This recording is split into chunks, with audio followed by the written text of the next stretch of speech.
Assalamualaikum warahmatullahi wabarakatuh. Halo semuanya, perkenalkan nama saya Ani Habibah Siregar dengan NIM 2205020008. Saya mahasiswi semester 6 dari program studi S1 Manajemen Fakultas Ekonomi dan Bisnis Universitas Sumatera Utara. Nah, di video ini saya akan menyampaikan laporan kegiatan saya selama mengikuti program magang mandiri MBKM Merdeka Belajar Kampus Merdeka yang saya jalani di PT Bank Tabungan Negara Persero Tbk Kantor Cabang Medan. Nah, magang ini saya ikuti hampir 4 bulan penuh, yakni mulai dari tanggal 3 Maret 2025 sampai 4 Juli 2025. Dan selama mengikuti program magang mandiri ini, banyak banget pengalaman berharga yang saya dapat, terutama karena saya ditempatkan langsung di divisi Recovery and Asset Sales, yang merupakan salah satu divisi yang cukup strategis dalam dunia perbankan, terutama di PT Bank Tabungan Negara.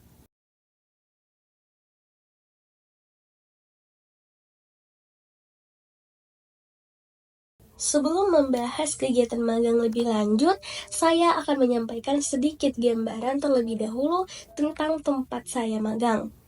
Nah, jadi Bank Tabungan Negara atau sering kita sebut dengan BTN adalah salah satu bank milik negara yang fokus utamanya di sektor perumahan.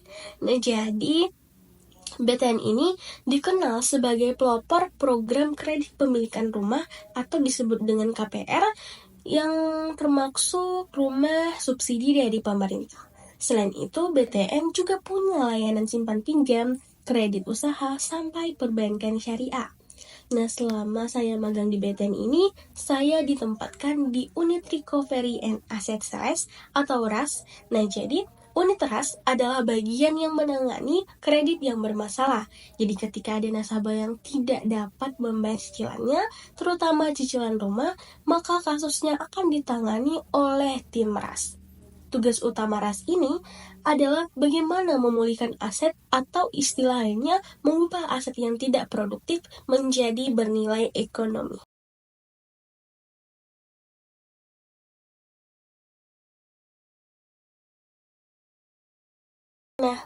Nah, jadi setiap harinya kegiatan magang saya dimulai dari pagi. Biasanya pukul 7.30 saya sudah masuk untuk ikut briefing dan doa bersama seluruh pegawai dan anak magang lainnya. Dalam briefing ini biasanya disampaikan pencapaian per unit, pembagian tugas, dan informasi-informasi penting lainnya. Kemudian tepat jam 10 pagi, seluruh pegawai dan nasabah beserta anak magang yang ada di BTN ini akan berdiri untuk menyanyikan lagu Indonesia Raya. Nah, sebagai bentuk pembiasaan disiplin dan rasa nasionalisme. Jadi, seperti yang telah saya jelaskan di awal tadi, bahwasanya saya magang di BTN ini ditempatkan di Unit Recovery and Asset Sales atau RAS. Nah, di unit ini fokus utamanya adalah menangani kredit yang bermasalah serta mengelola aset-aset jaminan terutama yang akan diproses melalui lelang. Nah, selama menjalani magang di unit RAS ini, saya ikut berperan dalam berbagai kegiatan yang sifatnya cukup dinamis, tergantung kebutuhan dan kondisi pekerjaan unit RAS saat itu. Beberapa kegiatan yang saya lakukan selama magang di unit RAS ini ialah membuat surat peringatan untuk nasabah yang menunggak cicilannya, mulai dari surat peringatan 1, surat peringatan 2, dan surat peringatan ketiga. Selain membuat surat peringatan, saya juga ikut serta dalam pembuatan surat pengosongan agunan serta surat pemberitahuan lelang. Setelah surat selesai setelah dibuat dan dicetak, saya akan ditugaskan untuk memberikan nomor surat dan memberi stempel dan membuatnya ke dalam amplop. Dan juga saya ditugaskan untuk membuat daftar pengirimannya. Nah, surat-surat tersebut kemudian saya serahkan ke bagian khusus yang menangani ekspedisi untuk proses pengiriman. Setelah itu, saya juga melakukan rekap data surat peringatan tadi yang sudah dikeluarkan. Nah, saya rekap ke dalam format Excel sebagai bagian dari dokumentasi internal unit ras ini.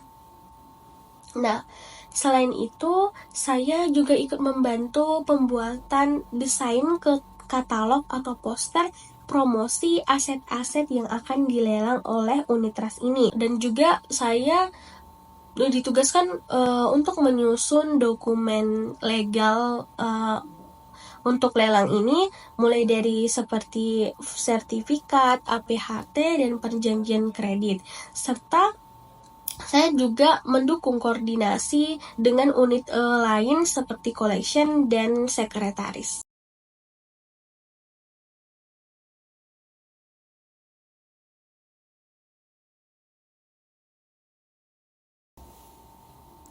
Sebagai mahasiswi manajemen, khususnya saya konsentrasi di manajemen sumber daya manusia. Magang ini jadi pengalaman yang benar-benar ngasih gambaran nyata tentang apa yang selama ini telah saya pelajari di bangku kuliah. Nah, selama magang, saya bisa lihat langsung bagaimana sistem kerja di perusahaan itu dijalankan, bagaimana pembagian tugas antar karyawan, bagaimana cara berkomunikasi di dalam tim, dan seperti apa budaya kerja di perusahaan itu diterapkan. Selain itu, nilai-nilai seperti kedisiplinan, kerjasama, tanggung jawab, dan profesionalitas itu benar-benar saya lihat dan saya rasakan langsung. Saya juga jadi lebih mengerti pentingnya komunikasi yang baik dan kenapa setiap prosedur itu harus dijalankan sesuai dengan aturannya.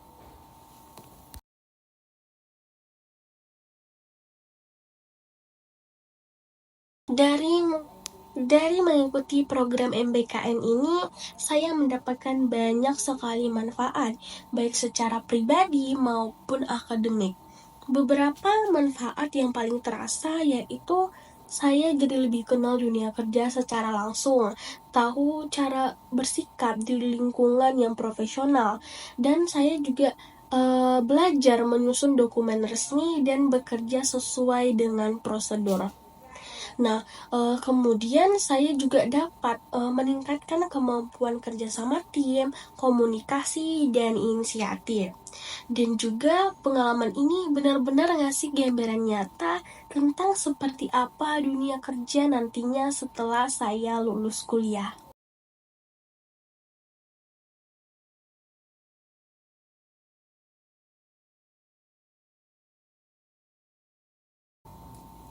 Di balik semua manfaat yang saya dapatkan tadi, tentu ada juga beberapa kendala yang saya alami selama mengikuti program magang mandiri ini.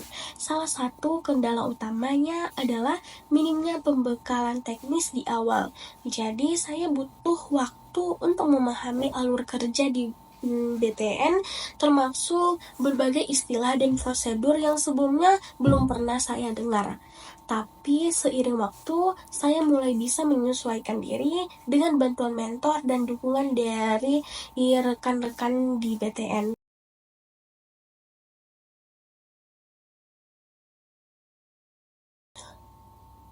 Menurut saya, program MBKM ini sangat bermanfaat dan perlu terus untuk dilanjutkan. Tetapi ada beberapa saran saya supaya kedepannya lebih baik. Misalnya, pertama, alangkah baiknya jika ada pembekalan atau pelatihan teknis terlebih dahulu sebelum magang dimulai, agar mahasiswa lebih siap dan nggak bingung saat mulai bekerja di tempat mitra.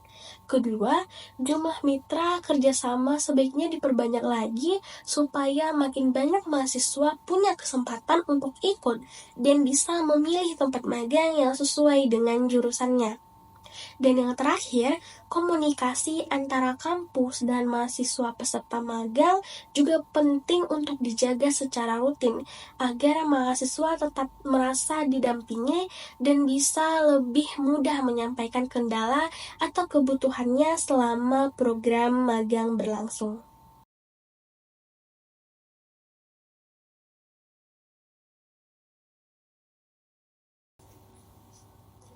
Menurut saya, kurikulum S1 manajemen ini sangat baik. Apalagi S1 manajemen ini mendukung program kegiatan MBKM. Sebagai mahasiswi manajemen sumber daya manusia, saran saya kita hanya perlu mempunyai sesi simulasi seperti menangani kasus konflik antar tim, membuat latihan interview dan asesmen sederhana, dan mungkin menambah studi kasus penanganan karyawan dengan performa rendah.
Baik, sekian video pemaparan kegiatan saya selama mengikuti program magang mandiri MPKM Merdeka Belajar Kampus Merdeka.